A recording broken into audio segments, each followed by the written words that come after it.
বিসমিল্লাহির রহমানির রহিম। 2 গজ 2 কিরা দিয়ে 36 ইঞ্চি লম্বা প্যান্ট কাটিং সালোয়ার কাটিং শেখাবো আপনাদেরকে। দেখেন বন্ধুগণ, প্রথমে কাপড়টাকে ছড়িয়ে নিতে হবে, তারপরে ভাঁজ দিতে হবে। ডান দিক থেকে শুরু করতে হবে, বাম দিকে যেতে হবে কাটিং করে।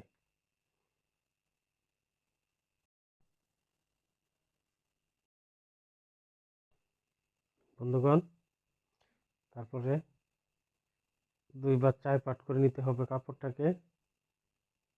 দেখতে হবে 4 পার্ট হয়েছে কিনা।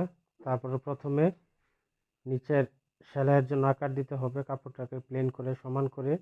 তারপরে নিচ থেকে ধরে ফিতাটাকে উপর দিকে উঠিয়ে লম্বার মাপ নেবেন। লম্বা 36 ইঞ্চি দাগ দিবেন। তারপরে রাবার গড়ের দাগ দিবেন। 2 ইঞ্চি পরিমাণ নিতে হবে।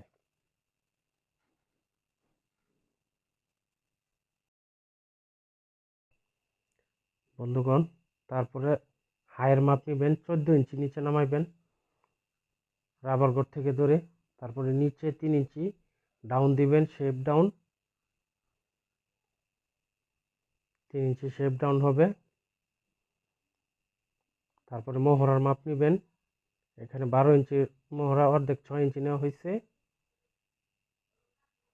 তারপরে রাবার গড়ের কাপড় নেওয়ার পরে বন্ধুগণ কোমরের মাপ, এখান থেকে 13 ইঞ্চি কোমর নেওয়া হয়েছে বন্ধুগণ।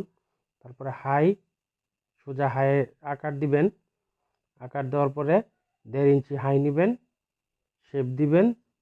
শেপ দেওয়ার পরে হাই থেকে সোজা নিচে চক দিয়ে টান দিবেন।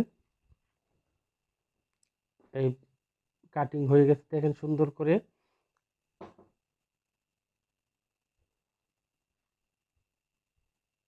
নিচ থেকে শুরু করে উপর দিকে কাটিং করে যাচ্ছেন।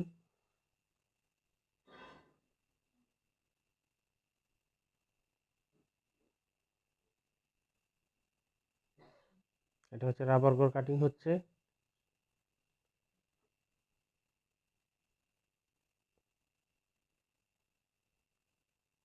এই হচ্ছে বন্ধুগণ প্যান্ট কাটিং সালোয়ার।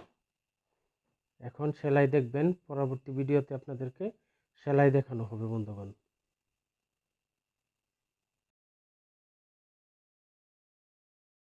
বন্ধুগণ, এই কাপড়টা হচ্ছে পায়ের মোহরার নিচের জয়েন্ট দেওয়ার জন্য, এটা দিয়ে আমরা জয়েন্ট দিব। তো বন্ধুগণ, ভিডিওটা দেখে ভালো লাগলে অবশ্যই আমার চ্যানেলটাকে সাবস্ক্রাইব করবেন।